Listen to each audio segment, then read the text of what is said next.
Hello everyone and welcome to today's session on fragment in Android. In this lecture, we'll learn what fragments are, why they were introduced and how they work with activities, their life cycle and the different types of fragments you can use in your application.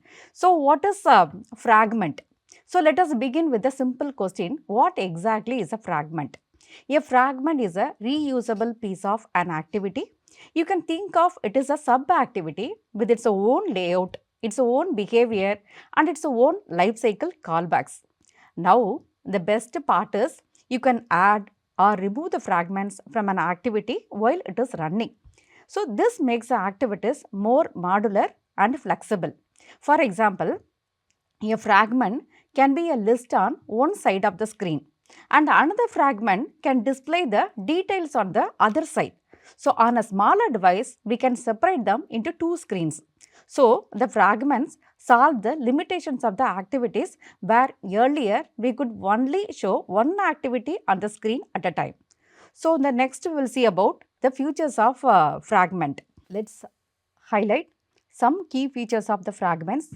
Each fragment has its own layout and its behavior, and multiple fragments can be combined inside the single activity, and a fragment can even be used in multiple activities. Fragment life cycle is tied to its host activity. For example, when the activity is passed, all the fragments inside it will be stopped. And importantly, a fragment does not always need a user interface. It can run the task in the background as well. The fragments were introduced in the Android Honeycomb version and API level 11 version. For example, so we can consider the difference between the tablet versus handset user interface. Now, let's see how the fragments solve the problem of screen flexibility. On the tablet, we can embed two fragments inside one activity. For example, one fragment showing the list of the articles and another fragment showing the article details. Okay. So, but on the handset, so there is not enough the space for both fragments. So, the same applications will only show the list of fragment in activity A. When the user taps on the article, it starts the activity B, which shows the details of the fragment. So, this demonstrates how the fragments make the applications more responsive and adaptive to the screen sizes. So, next we will move on to the fragment life cycle. So, fragments like activities have a life cycle. But remember, the fragment life cycle is always closely tied to its parent activity. So, here are the important life cycle method you should know. So, the first method is on attach fragment is associated with the activity.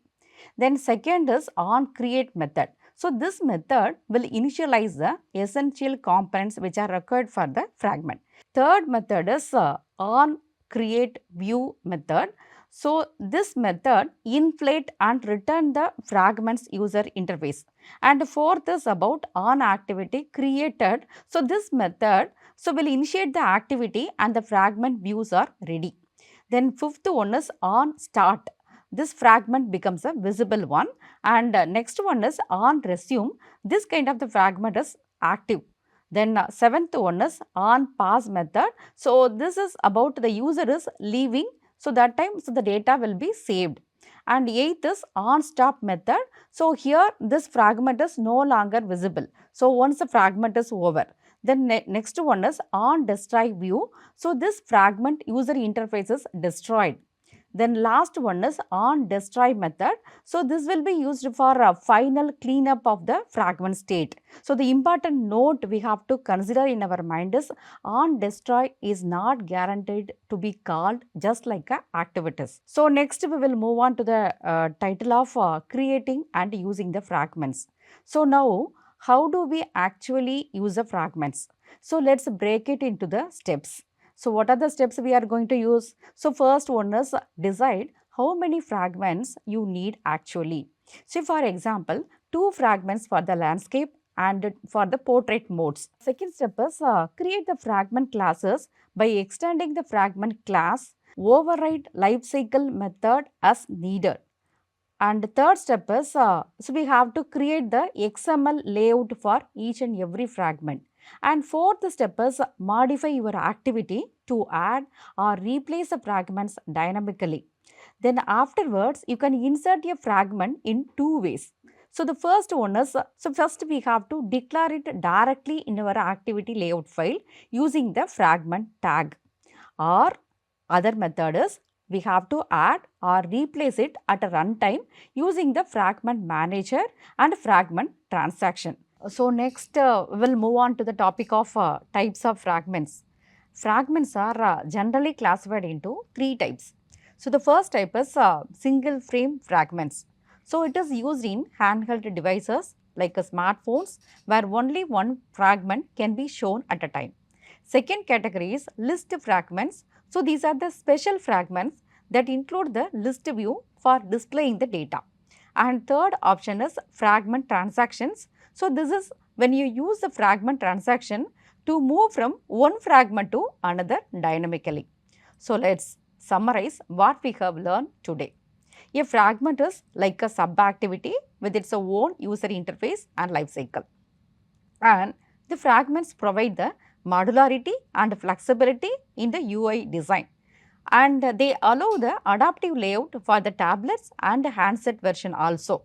And the fragment have a life cycle methods similar to the activities but are always tied to the host activity.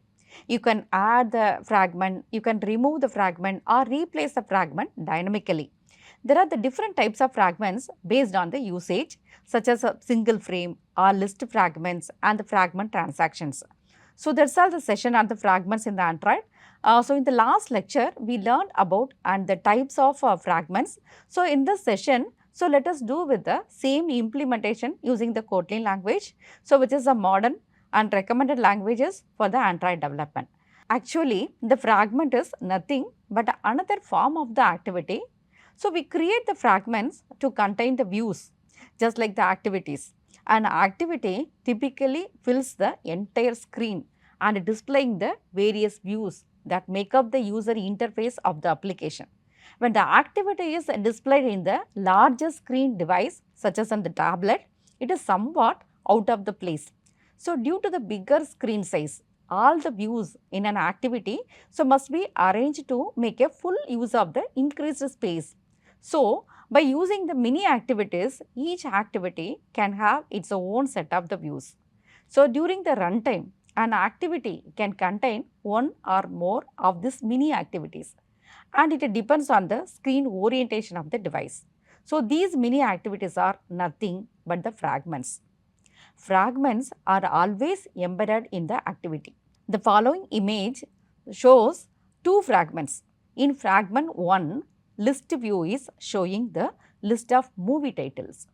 At the same time, the fragment 2 shows the details of the movie and contain some text views and image views, which is showing the text and images respectively. If the application is running either on the Android tablet or portrait mode or an Android smartphone. So now the fragment 1 may be embedded in one activity. However, the fragment 2 may be embedded in another activity. When the user selects an item in the list of fragment 1, activity 2 will be started. If the application is running in a tablet in the landscape mode, both the fragment 1 and 2 can be embedded within the single activity. So, we saw the fragments have an important role to create the user interface of an Android applications. So, the fragments can be added dynamically to the activities in order to create the best user experience for the target device. So, next we will move on to the topic of static fragments. So, we learned about what are the fragments and what are the different types of fragments. So, next let us do with the fragment implementations. So, the various steps so we have to use for implement the Android applications is about the first step is first we have to create the new project called the My Fragment application. So, for that first you have to go to the file section, and so next so you should select the new option. Then next you have to move to the new project, then select the empty activity. So after that you have to name it as a my fragment application. Then after that you have to select the Kotlin as a language. Then finally you have to click the finish to generate the starter code. Then second step is create the fragment layout. We now create the 2 layout XML files, one for each segment. Part 1 is a file creation. So here the fragment we have to save the file in the name of fragment1.xml. So let's start by creating the new fragment layout file in our Android project. So first go to the res folder, then open the layout directory in the res folder. Then afterwards you will see the dialog box as a result. So that time you have to do the right click on the layout folder, then select the new, then layout source file. So in the dialog box that appears, given the file name as a fragment1. Then set the root element as a linear layout. Finally, you have to click OK button. Now the Android Studio creates a new layout XML file. So the name of this file is fragment1.xml. So inside the layout folder. So fragment1.xml. So what is fragment1.xml is, let's see. So this is a code for fragment1.xml. So just we have seen about how to create the fragment1.xml. So this is a code for fragment1.xml. So here let's look at the code. So we wrote inside the fragment1.xml. So at the top, so we define the linear layout as a root element. It uses a match parent for both width and height, and the meaning of this one is it will take the full screen size.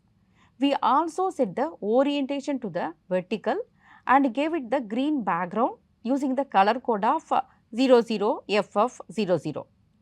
So inside this linear layout, so we added the text view widget. So this text view displays the text, and this is a first fragment. So its width is set to match parent, so it spans across the screen. So while the height is wrap content, so meaning it adjusts to the text size. We also applied some styling, like the text color is set to blue using the code of 000FFF, and a margin of 20 dB is applied at the top to give a spacing. Okay. So the text size is set to 24 SP, so making it clearly visible. So this layout will simply show the green background with a large blue text that says, so this is the first fragment. So connection with the fragment class. So once we have designed this layout file, so we connect it with our Kotlin fragment class fragment1.kt. So in this Kotlin code, we use a onCreateView method to inflate this XML file using the line return. And inflator.inflate, so within the bracket we have a r.layout that fragment1, then container, then false options also given, right. So this means whenever the fragment1 is displayed, it will use the user interface defined in the fragment1.xml file. Similarly, so we have to create the fragment2.xml.